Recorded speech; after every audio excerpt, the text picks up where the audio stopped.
र यही चुनावकै सन्दर्भमा लाई लिएर अहिले धेरै तत्त्वहरू नयाँ नयाँ पार्टी खोलेर बडा डङ्का पिटिराखेका छन्। कुलमान घिसिङको पार्टी कस्तो लाजको मर, एउटा प्राधिकरणको एउटा अधिकारी त मन्त्री पट्काइदिएको छ, फेरि उसलाई त्योभन्दा माथि जानलाई प्रधानमन्त्री हुनलाई उसलाई पार्टी चाहियो। अरू कतिले पार्टी खोल्दैछन्, पूर्व सुरक्षा चाहिँ अधिकारीहरू पनि पार्टी खोल्दैछन्, पार्टीमा लाग्दैछन्, कोही कसैका पार्टीमा कोही कसैको पार्टीमा, हैन? त्यसो भएर यो पार्टीमा लाग्ने र पार्टीमा लागेपछि देश बलियो बन्छ भन्ने जो चेतना छ नेपालीहरूको, नेपालका ठालुहरूको, है, आफूलाई के नहौ भनेर सुटेट बुटेट भएर हिँड्नेहरूको जो चिन्तन छ, जो चरित्र छ, यो निकै नितान्त व्यक्तिगत स्वार्थ पूर्तिका निमित्त अविपरीत भएर उनीहरूले पार्टी राजनीतिलाई अवलम्बन गरिराखेका हुन् भन्ने कुरा त्यो दिनको घाम जतिकै छर्लङ्ग छ। पार्टी राजनीतिले नै देशलाई यो रसातलमा पुगाएको आजको वर्तमानलाई अलिकति पनि समीक्षा नगरिकन फेरि चाहिँ पार्टी राजनीतिमा जाने, भोट हाल्न जाने र दल बलियो बनाउने अनि देश बलियो बन्छ भन्ने खालको त्यो पाखण्डतापूर्ण तर्क प्रदर्शन गर्ने जो काम भइराखेको छ, त्यो लोभी पापीहरूको, देशको आत्मा मरेको र नेपाली जातिले आफ्नो देशप्रति भरोसा गर्न छोडेको यो कटु सत्यलाई आत्मसात गर्न नसक्ने तत्त्वहरूको जो रवैया छ, यो दलप्रति, दलमाथि दल खोलेर चाहिँ देश बनाउँछौँ भन्ने जो रवैया छ, यो राष्ट्रका लागि विगत पनि अभिशाप भयो र भोलिका दिनमा पनि अभिशाप हुनेवाला छ। त्यसो भएको हुनाले दलकै कारणले देश दुनियाँ दलदलमा फँसेको छ। दलकै कारणले राज्यका सुरक्षा अङ्गदेखि लिएर राज्यका अरू न्यायिक अङ्गहरूदेखि लिएर प्रशासनिक अङ्गहरू दलदलमा फँसेका छन्। उनीहरू मुक्त हुन सकेका छैनन्। राज्य नै एउटा दलको जस्तो बनाउने जो चिन्तन र चरित्र दल खडा गर्नेहरूले अथवा दल सञ्चालन गर्नेहरूले, दलीय व्यवस्था सञ्चालन गर्नेहरूले जसरी काम गरे, त्यसको परिणाम हो नि आजको मुलुकको यो दुरावस्था, नेपाली जनताको यो दुरावस्था। त्यसो भएको हुनाले राजनीतिक दल खडा गर्ने जो प्रवृत्ति छ नेपालीहरूको निकै घातक साबित हुनेवाला छ भोलिका दिनमा।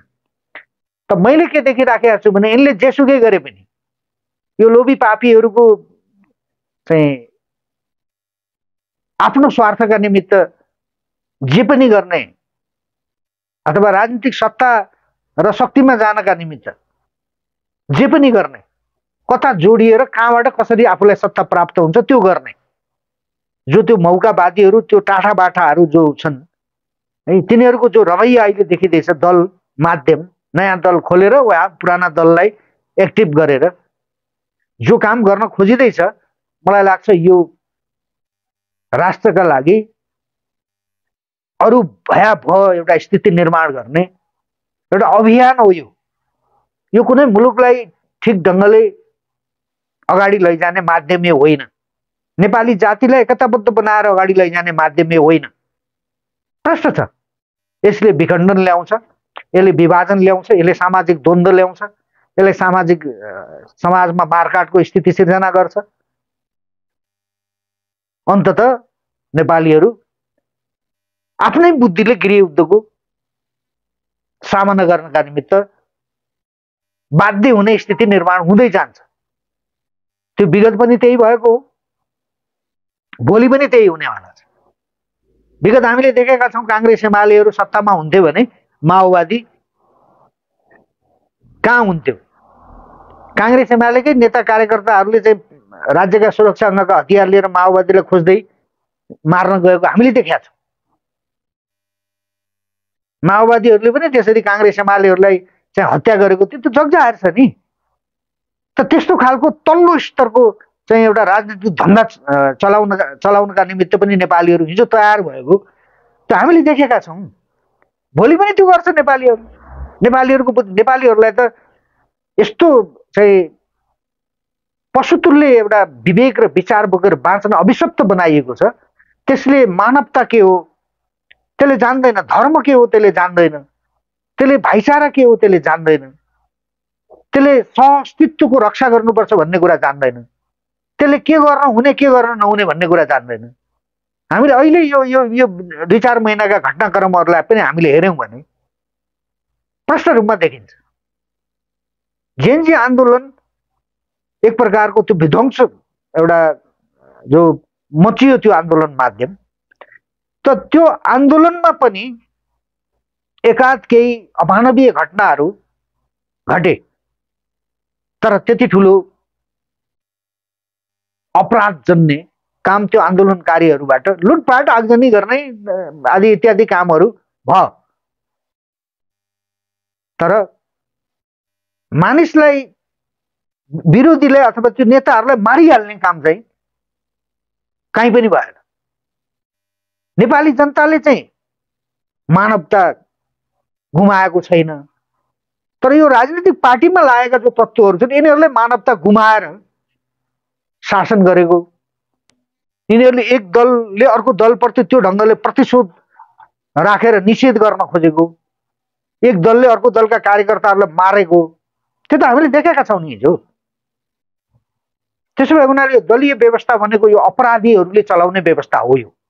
यो कुनै चरित्रवान नैतिकवान मानिसहरूले यो विधि र व्यवस्थामा काम गर्न सक्दैन, त्यस्ता मानिसहरू दलमा लाग्दैनन्, त्यो दलमा फस्दैनन् पनि।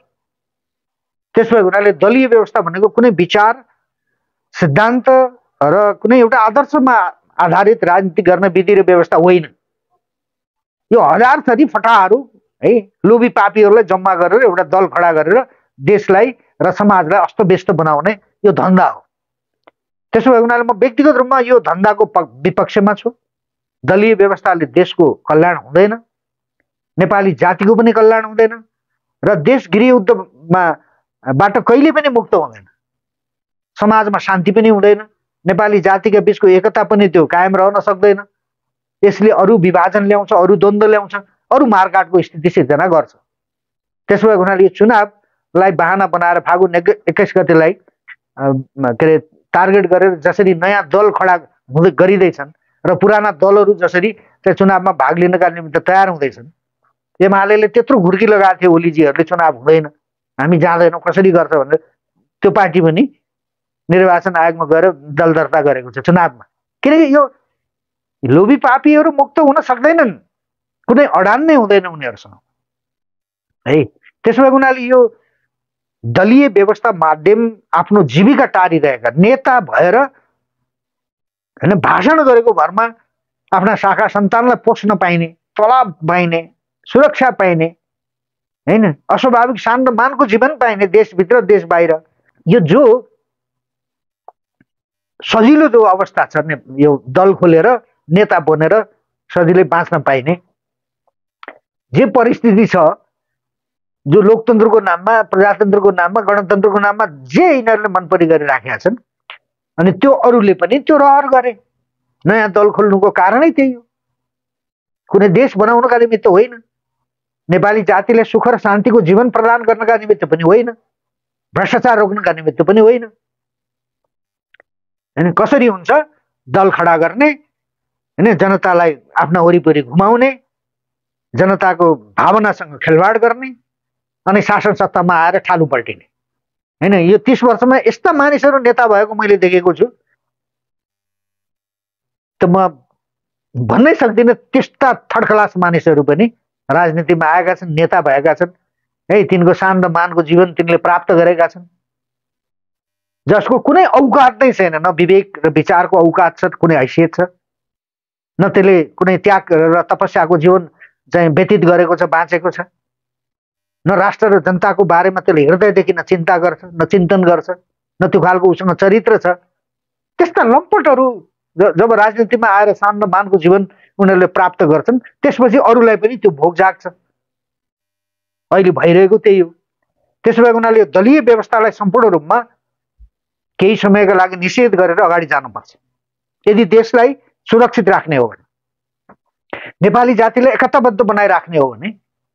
विदेशीहरूका डिजाइनमा चलाइने, विदेशीहरूले बनाइदिएका विधि विधानका आधारमा चलाइने राज्य पद्धति र प्रणालीलाई सम्पूर्ण रूपमा चाहिँ निषेध गरेर नेपालीकै बुद्धिले हाँक्ने एउटा ठाउँमा हामी जब पुग्छौँ नि अनि मात्रै हामीले दल खडा गर्न सक्छौँ। त्यो स्वाधीन दल हुन्छ, त्यो दल राज्यद्वारा नियन्त्रित हुन्छ, विदेशीद्वारा होइन। विदेशीका दूतावासबाट पैसा ल्याएर चलाउने दल होइन। विदेशीका दूतावासबाट पैसा ल्याएर खाने नेता र कार्यकर्ताहरू हामीलाई चाहिएको होइन। हामीलाई भोकै आफ्नो घरको मानौ खाएर राष्ट्रको सेवा गर्ने, जनताको सेवा गर्ने, त्यस्तो त्याग र तपस्याबाट माथि उठेको नेता चाहिएको हामीलाई। त्यस्तो खालको राजनीतिक पद्धति र प्रणाली चाहिएको हामीलाई। दल खडा गर्ने राज्यले नै खडा गर्ने, तर दलका नेता र कार्यकर्ताले राज्यबाट तलब खान नपाउने, एउटा निश्चित समयसम्मका लागि 2-4 वर्ष 10-20 वर्ष देश उकालो नलागेसम्म, आर्थिक हिसाबले राष्ट्र बलियो नभएसम्म, नेपाली जनताको जीवन आर्थिक, सामाजिक, राजनीतिक, शैक्षिक हरेक हिसाबले सहज नभएसम्म नेता र कार्यकर्ताले तलब खान नपाउने विधि र व्यवस्था सहित दल खडा गरेर जाउँ न चुनावमा। गजबको प्रजातन्त्रिक व्यवस्थाको अभ्यास गरौँ न जनतालाई केन्द्रमा राखेर। अनि त्यो चाहिँ गर्न कोही पनि तयार नहुने है। यो विदेशीले लादेको विधि र व्यवस्थालाई चाहिँ बोकेर दल खडा गरेर देशलाई, दुनियाँलाई दलदलमा फसाउने अनि मुठीभर मान्छेहरूले चाहिँ मस्ती गर्ने जो यो राजनीतिक धन्दा जो चलिराखेको छ, यो धन्दा आजको युवा पुस्ताले यसमा विश्वास गर्दैन। यो चुनावमा ठुलो चाहिँ विद्रोह, जनविद्रोह हुनेवाला छ। त्यो युवाहरूकै तर्फबाट हुन्छ। वडा अध्यक्षले पनि तलब पाउने व्यवस्था छ है। नेता कार्यकर्ताले तलब खाने व्यवस्था छ। त यस्तो राजनीतिक विधि र व्यवस्थाले समग्र राष्ट्रको हित गर्दैन, समग्र नेपाली जातिको उत्थान र प्रगतिका निमित्त काम गर्न सक्दैन। हामीले यो प्रवृत्ति सम्पूर्ण रूपमा दललाई निषेध नगर्ने हो भने पनि दल, राजनीतिक दलमा लाग्ने र राज्यको नेतृत्व गर्नका निमित्त त्यो ठाउँमा जनताले पुगाएका मानिसहरूले, राज्यको महत्त्वपूर्ण केही निकायमा बसेकाहरू बाहेकले राज्यबाट तलब खान नपाउने मात्रै विधि र व्यवस्था गर्ने हो भने राजनीतिमा मान्छे आउँदै आउँदैन। भ्रष्टाचार गर्ने कुरा त झन् तलबै नपाउने भएपछि त त्यसले भ्रष्टाचार कहाँबाट गर्ने? त हरेक विकास निर्माणका योजनाहरूमा राज्यको एउटा त्यस्तो न्यायिक निकायले चाहिँ मात्रै त्यसको नेतृत्व गर्न, त्यसको बजेट विनियोजन र त्यसको कार्यान्वयन खर्च के कहाँ कसरी भयो भन्ने कुराको हिसाब किताब पनि त्यो कुनै दलका नेता कार्यकर्ता र तिनले बनाएको सरकारले भन्दा पनि छुट्टै एउटा राष्ट्रिय स्तरको एउटा विकास निर्माणको एउटा त्यस्तो खालको एउटा स्वतन्त्र एउटा आयोग गठन गरेर अनि मात्रै विकास चाहिँ निर्माणका योजनाहरू बजेट विनियोजन गर्ने र त्यो खर्च भयो कि भएन, त्यो कति चाहिँ फ्रिज भयो, भ्रष्टाचार भयो कि भएन, त्यो कुरा चाहिँ स्वतन्त्र ढङ्गले हेर्ने एउटा चाहिँ राज्यकै एउटा महत्त्वपूर्ण एउटा निकाय खडा गरेर दल माध्यम चलाए पनि हुन्छ, केही फरक पर्दैन। तर यो 30 वर्षमा यस्तो चाहिँ दलीय व्यवस्था चलाइयो नेपालमा कि जसको दल सरकारमा गयो उसको दलले देश चलाउने, राज्यको ढुकुटी उसले चलाउने है, उसले नै विकास निर्माणका चाहिँ योजनाहरू तर्जुमा गर्ने। र त्यति मात्र होइन, त्यो जो ठुलो ठालु नेता छ, जो देशको प्रधानमन्त्री हुन्छ जुन पार्टीको, अनि जो प्रभावशाली नेताहरू हुन्छन्, अनि तिनीहरूकै जिल्लामा चाहिँ बढी बजेट लैजाने है, तिनीहरूकै जिल्लाका चाहिँ नेता कार्यकर्ताहरूको भरण पोषणमा बढी खर्च गर्नुपर्ने, विकासको नाममा पनि पक्षपात है। यस्तो खालको पद्धति र प्रणालीले राष्ट्रलाई हित गर्दैन भन्ने बारेमा राष्ट्रिय स्तरमा कहिले पनि छलफल भएन। विवादहरू उठे, धेरै कुराहरू उठे। काङ्ग्रेसको प्रधानमन्त्री हुँदा काङ्ग्रेसीहरू मालामाल हुने, एमालेको सरकार बन्दा एमालेहरू मालामाल हुने, पुष्पकमल दाहालको पार्टी सरकारमा आउँदा ती माओवादी भन्नेहरू मालामाल हुने, कोही राजावादी भन्नेहरू सरकारमा जाँदा ती राजावादीहरू मालामाल हुने है, उनीहरूले कमाउने, उनीहरूको रोटो भोटोको व्यवस्था हुने। त राष्ट्र र जनताको जीवनमा कुनै पनि प्रकारको परिवर्तन नहुने, नगर्ने उनीहरूले। त त्यो प्रतिस्पर्धा त निरन्तर चलिरह्यो नि त। सत्ता यसलाई हटाएर अर्कोलाई ल्याउने, म हुँदा यसो गर्थेँ, मलाई हटायो, त्यसले नगर्ने। अब यस्तो खालको लडाइँ चाहिँ 31 वर्षदेखि चलिरह्यो। त्यति मात्र होइन, संसदवादी भनिएकाहरूलाई यो विधि र व्यवस्थाका चाहिँ माध्यम यिनीहरूले देशलाई बर्बाद बनाए, भ्रष्टाचार गरे। यो विधि र व्यवस्था खसीको टाउको देखाएर कुकुरको मासु बेच्ने थलो हो। यो व्यवस्थाको विकल्प खोज्नुपर्छ भन्ने पुष्पमल दाहालहरू पनि त आए, पछि यही व्यवस्थामा फर्केर आए। त्यत्रो राष्ट्रको बर्बादी गरेर, आफ्नै देशमा को जनताका बीचमा त्यत्रो लडाइँ गराएर उनीहरू पनि फर्केर आए यही व्यवस्थामा। चुनावमा पनि गए उनीहरू, सरकार पनि बनाए, प्रधानमन्त्री पनि भए, मन्त्री पनि भए। त्यो अहिले त्यो माओवादी भन्ने नै छैन, नेपाली कम्युनिस्ट पार्टी बनाएर त्यो माओवाद नै, त्यो माओका फोटासोटा झिकेर यिनले कहाँ फाले टुङ्गो छैन। त्यो माओवादी को नाममा राजनीतिमा लागेकाहरू विरक्तिएका छन् अहिले। उनीहरू विलक बन्दमा परेका छन् कि अब के गर्ने, कहाँ जाने, कति ठुलो धोका भयो भन्ने त्यो अलिकति माओवादलाई बुझेका र साँच्चीकै माओवाद र माओ विचारधाराका आधारमा राजनीतिक परिवर्तन का निमित्त सङ्घर्ष गरेकाहरू त्यो अन्यलमा परेका छन्। उनीहरूको जीवन बर्बाद भएको छ, राजनीतिक जीवन बर्बाद भएको छ, सामाजिक जीवन बर्बाद भएको छ, आर्थिक जीवन बर्बाद भएको छ। तर नेतृत्वदायी भूमिकामा रहेकाहरूले जति बेला जे मन लाग्यो अनि विचार परिवर्तन गरिदिने है, नाम परिवर्तन, पार्टीको नाम परिवर्तन गरिदिने, विचार परिवर्तन गरिदिने, शैली परिवर्तन गरिदिने है, यस्तो खालको जो भ्रष्ट राजनीतिक पद्धति र प्रणालीलाई हामीले अवलम्बन गर्यौं त यही राजनीतिक पद्धति र प्रणालीले देशलाई उठाउनै नसकिने गरी रसातलमा फसायो। सबभन्दा बबन्डर चाहिँ माओवादी युद्धले गर्यो। यो व्यवस्थाका विरुद्ध गरिएको जो युद्ध थियो त्यो युद्धले राष्ट्रलाई 50औं वर्ष पछाडि पारेको थियो।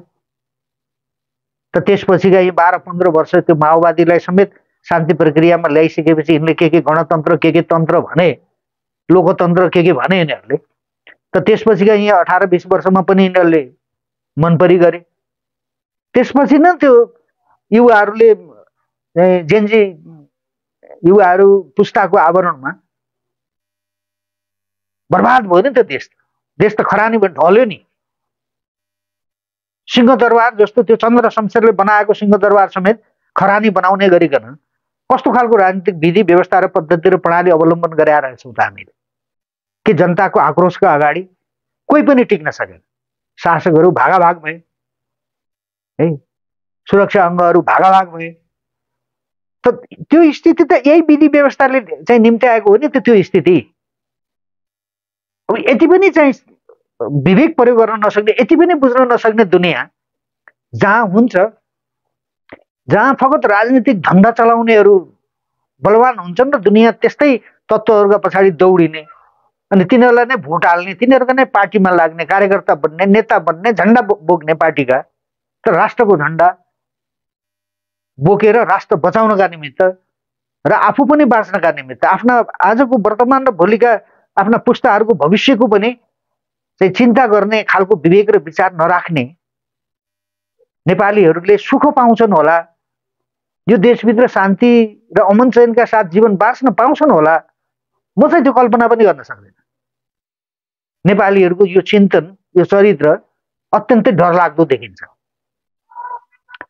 त अहिले यो फागुन 21 गते चुनाव गर्ने भनेर यो जेनजी आन्दोलनको म्यान्डेट विपरीत भन्छौँ। जेनजी आन्दोलनले सुशासन खोजेको थियो।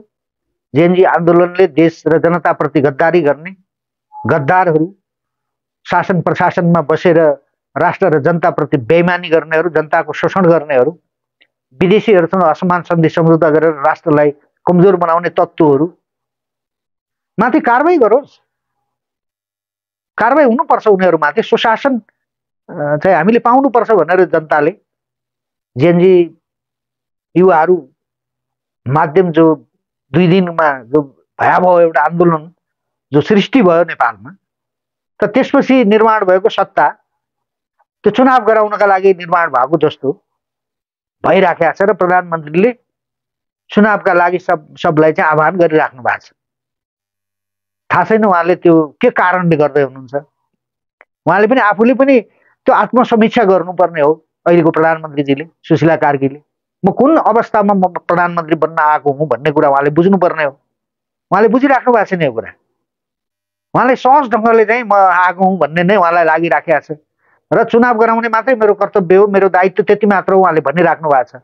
अरू सम्पूर्ण जो मुखरित भएका या मुखरित नभएका जो राष्ट्रिय दायित्वहरू छन् त्यो दायित्वबाट उहाँ च्युत भएर प्रधानमन्त्री पद सम्हालेर बसिराख्नु भएको छ। मलाई लाग्छ उहाँले पनि इतिहासमा कुनै न कुनै दिन दण्ड पाउनुहुन्छ जस्तो लाग्छ मलाई, सुशीला कार्की। किनकि अब नेपाली दुनियाँ के ठिक के बेठिक भन्ने कुरा जान्दछ, यति त जान्दछ है। देशद्रोहीहरूसँग, भ्रष्टाचारीहरूसँग र यो ठुला दलका नाममा, पुराना दलका नाममा देश दोहन गर्ने अपराधिक मनोवृत्ति भएका तत्त्वहरूसँग बदला लिनका निमित्त यो वा त्यो पार्टी भने पनि आम नेपालीहरूले त्यो विकल्प नदेखेको हुनाले भनेको हो। अहिलेको पुस्ताले, विशेष गरी अहिलेको युवा पुस्ता यो चुनावप्रति उसले कति पनि भरोसा गरेको छैन। चुनावबाट समाधान निस्किन्छ, चुनावबाट देश बलियो हुन्छ, चुनावबाट नेपाली जातिले यो देशभित्र बस्न र बाँच्न सक्ने परिस्थिति बन्छ, त्यो अहिलेको युवा पुस्ताले त्यो कल्पना पनि गरेको छैन। त त्यो जसले चाहिँ विद्रोह गर्यो यो सत्ताका विरुद्ध, यी शासकहरूका विरुद्ध, यो विधि र व्यवस्थाका विरुद्ध, ती युवाहरूलाई सँगै चुनावमा आइज भनेर सुशीला कार्कीको सरकारले भनिराखेको छ। अब यो एक प्रकारले यो पाखण्डतापूर्ण रवैया हो भन्ने लाग्छ मलाई। यसले साँच्चीकै राष्ट्रको पीडा र नेपाली जातिको पीडालाई बुझेर त्यसका आधारमा यो कुरा भनिराखेको छ जस्तो मलाई लाग्दैन। मैले बारम्बार भन्ने गरेको छु, यो विधि र व्यवस्था जोगाइराख्नका निमित्त मात्रै चुनाव गर्नुपर्ने हो। यो विधि र व्यवस्थालाई चिरकालसम्म यो संविधानलाई जोगाइराख्नका निमित्त मात्र चुनावलाई माध्यमको रूपमा प्रयोग गरिएको छ। यो विदेशीहरूको डिजाइन हो, यो विदेशीहरूको योजना हो। अब त्यो योजना अनुसार काम गर्ने यी कठपुतलीहरू सत्तामा बसेर ठुला कुरा गरिराखेका छन्। यो त मुलुकप्रतिको बेइमानी हो। त्यसो भएको हुनाले यो चुनाव, मलाई लाग्छ यो चुनाव हुँदैन, यो एउटा क्रान्ति हुन्छ। राज्यका सुरक्षा अङ्गहरूले पनि महत्त्वपूर्ण ढङ्गले यो विषयमा मनन गर्न जरुरी छ। चुनाव आएकै छैन, 1 महिना अगाडिदेखि सेना परिचालन गर्ने भन्ने कुरा आएको छ भने कस्तो स्थिति हो त? सेना परिचालन गरेर हुने चुनाव कस्तो चुनाव होला त्यो है? त्यसो भएको हुनाले यो चुनाव होइन, यो देशलाई अरू थप भयानक द्वन्द्वमा फसाउने एउटा रणनीति अनुसारको एउटा कार्यक्रम हो। यो चुनावमा आम नेपालीहरू सहभागी हुने कुरा चाहिँ त्यो आत्मघाती हुन्छ नेपालीहरूका लागि पनि।